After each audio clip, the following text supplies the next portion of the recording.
खालिस्तानियों पर होगी बड़ी कार्यवाही। भारतीय तिरंगे का अपमान करने वालों को पकड़ने के लिए खुद अजीत डोभाल ने मारी एंट्री। पहले तिरंगे को पैरों से कुचला था, अब भारत कुचलने की कर लिया है तैयारी। ब्रिटेन के अंदर से अमृतपाल के समर्थकों को पकड़ने के लिए हुई सीक्रेट बैठक। ब्रिटेन को भी अब दिखेगी औकात। अजीत डोभाल की एंट्री से पाकिस्तान भी थर थर कांपने लगा। पाकिस्तान में मिले लिंक तो पाकिस्तान भी होगा तबाह। रूस ने किया हैरान, होगी ताबड़तोड़ बमों की बारिश। भारत रूस के ऐलान से हुआ हैरान। 123 देशों को दिखा दिया रूस अपनी औकात। दोस्तों आइए इन सभी खबरों के बारे में विस्तार से जानते हैं। भारतीय सरकार के द्वारा जैसे ही पंजाब के खालिस्तानी समर्थकों पर बड़ी कार्यवाही हुई, उसके बाद अमृतपाल के समर्थकों ने विदेशों में भारतीय दूतावास को टारगेट करना शुरू कर दिया।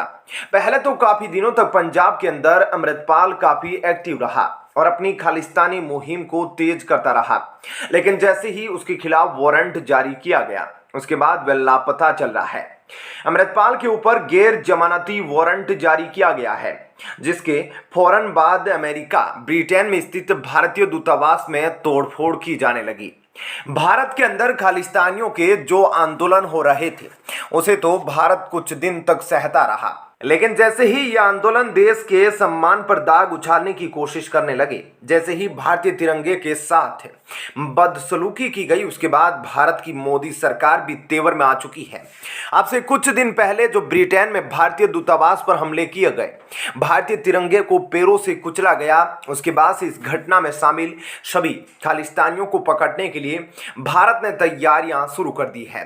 ब्रिटेन से इस पर भारत का कोई खास मदद नहीं मिल पा रहा है, इसलिए अभी तक भारतीय दूतावास पर हमला करने वालों को अभी तक पकड़ा नहीं जा सका है, जिसके बाद अब ऐसी टीमों का गठन किया गया है, जिसको खुद भारत के राष्ट्रीय सुरक्षा सलाहकार अजीत डोभाल लीड कर रहे हैं। वहीं खबरों के मुताबिक खालिस्तानियों को पाकिस्तान से सपोर्ट मिल रहा है और जैसे ही अजीत डोभाल की एंट्री हुई है, पाकिस्तान भी थर थर कांपने लगा है, क्योंकि पाकिस्तान से बेहतर अजीत डोभाल को कोई समझ नहीं सकता।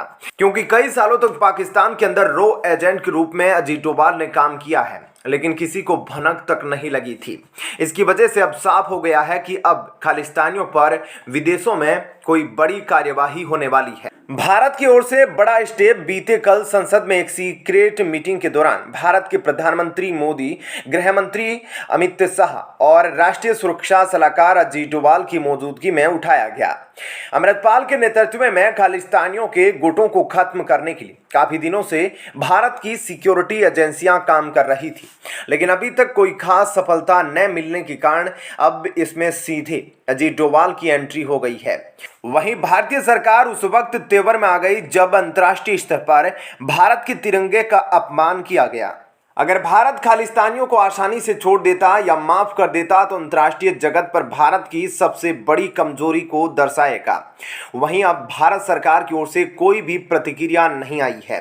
इससे तो यह साफ हो चुका है कि अब अमृतपाल के साथ साथ विदेशों में जो भारतीय दूतावास पर तोड़फोड़ और भारतीय तिरंगे का अपमान में शामिल थे, उन सभी को पकड़ने की मुहिम शुरू हो चुकी है। इस घटना के बाद पहले भारतीय सरकार ने ऑफिशियली निंदा की, उसके बाद ब्रिटेन की सरकार से संपर्क किया, लेकिन अब ब्रिटेन सरकार ने भारत के सहयोग पर कोई ध्यान नहीं दिया और सबसे पहले भारत में स्थित ब्रिटेन के दूतावास से सारी सिक्योरिटी हटा दी।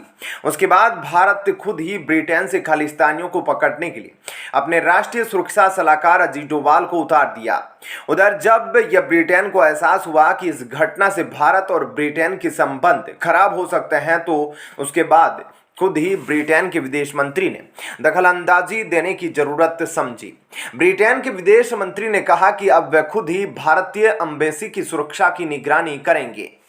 उसके बाद काफी बड़ी तादाद में ब्रिटेन में भारतीय दूतावास के सामने सिक्योरिटी तैनात कर दी गई है, लेकिन भारत जल्द से जल्द भारतीय दूतावास की कार्यवाही में शामिल खालिस्तानियों के नाम और पते ब्रिटेन सरकार से मांग रहा है, लेकिन अभी तक ब्रिटेन सरकार देने से बच रही है। इसके अलावा भारत के विदेश मंत्रालय की ओर से ब्रिटेन को लेकर एक बयान आया है, जिसको लेकर कहा गया है कि ब्रिटेन के द्वारा भारत को जो सहयोग दिए जा रहे हैं उसका कोई खास महत्व नहीं है।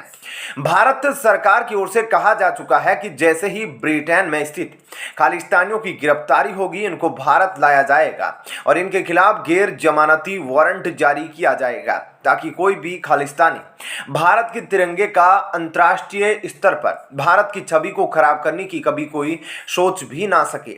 बहरहाल दोस्तों, यह तो थी वीडियो की पहली खबर। अब आइए आपको इसके बारे में रूबरू करवाते हैं, लेकिन उससे पहले आप कमेंट करके जरूर बताएं कि खालिस्तानियों के खिलाफ किस तरीके के कदम उठाए जाने चाहिए। दोस्तों, आज भारत को लेकर एक बड़ी खबर आई है, जिसने भारत को बहुत बड़े धर्म संकट में फंसा दिया है।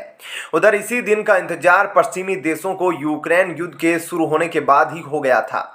दरअसल वे लगातार भारत को रूस से दूर करने के चक्कर में लगे थे, लेकिन अभी तक उनको कोई खास सफलता नहीं मिल पाई थी।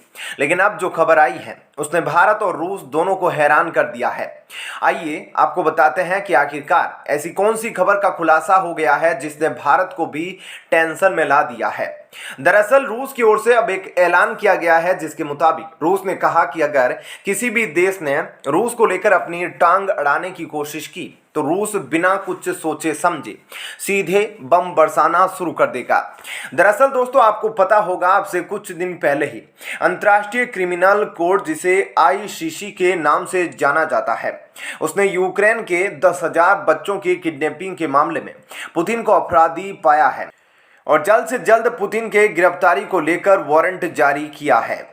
अंतर्राष्ट्रीय क्रिमिनल कोर्ट के 123 सदस्य देश है जो सभी पुतिन को गिरफ्तार करने में लग चुके हैं। वहीं भारत में सितंबर के महीने में G20 के तहत सभी देशों के राष्ट्राध्यक्ष भारत के दौरे पर आने वाले हैं, जिसमें अमेरिका के राष्ट्रपति बाइडेन भी होंगे और साथ ही रूस के राष्ट्रपति पुतिन भी। वहीं जापान तो पहले ही भारत को कह चुका है कि वह पुतिन को गिरफ्तार करवाने में ICC का सहयोग करे। वहीं ताजुब की बात देखिए, आज तक कभी भी जापान के राष्ट्राध्यक्ष किसी भी युद्ध में सीधे तौर पर शामिल नहीं हुए। वहीं अब से कुछ दिन पहले जापान के प्रधानमंत्री भारत दौरे पर आए थे और वो भारत से सीधे यूक्रेन पहुंच गए थे। यानी कि भारत पर चारों तरफ से जबरदस्त दबाव बनाया जा रहा है कि अगर भारत के दौरे पर आते हैं तो भारत पूरी तरीके से पुतिन को गिरफ्तार कराने पर सहयोग करे। वहीं रूस ने भी ऐलान किया है कि अगर किसी भी देश में पुतिन को गिरफ्तार किया जाएगा तो उस देश के खिलाफ रूस युद्ध की शुरुआत कर देगा। उधर सभी देशों की नजरें अब भारत में होने वाली G20 सम्मेलन की बैठक पर टिकी है। दरअसल रूस की ओर से पहले ही खुलासा किया जा चुका है कि पुतिन भारत के दौरे पर आने के लिए तैयार है। माना जा रहा है अगर भारत के अलावा किसी भी देश में G20 की बैठक की जा रही होती तो पुतिन कभी भी जाने पर तैयार ना होते। वहीं पुतिन भारतीय प्रधानमंत्री मोदी को अपना सबसे बड़ा दोस्त समझते हैं, इसलिए भारत आने पर वे कभी भी इनकार नहीं करते। बहरहाल दोस्तों, आपको क्या लगता है, भारत के अंदर कोई भी देश पुतिन को गिरफ्तार कर सकता है? कमेंट सेक्शन में जरूर बताएं और साथ ही वीडियो पसंद आई हो तो इसे लाइक और चैनल को सब्सक्राइब जरूर करें।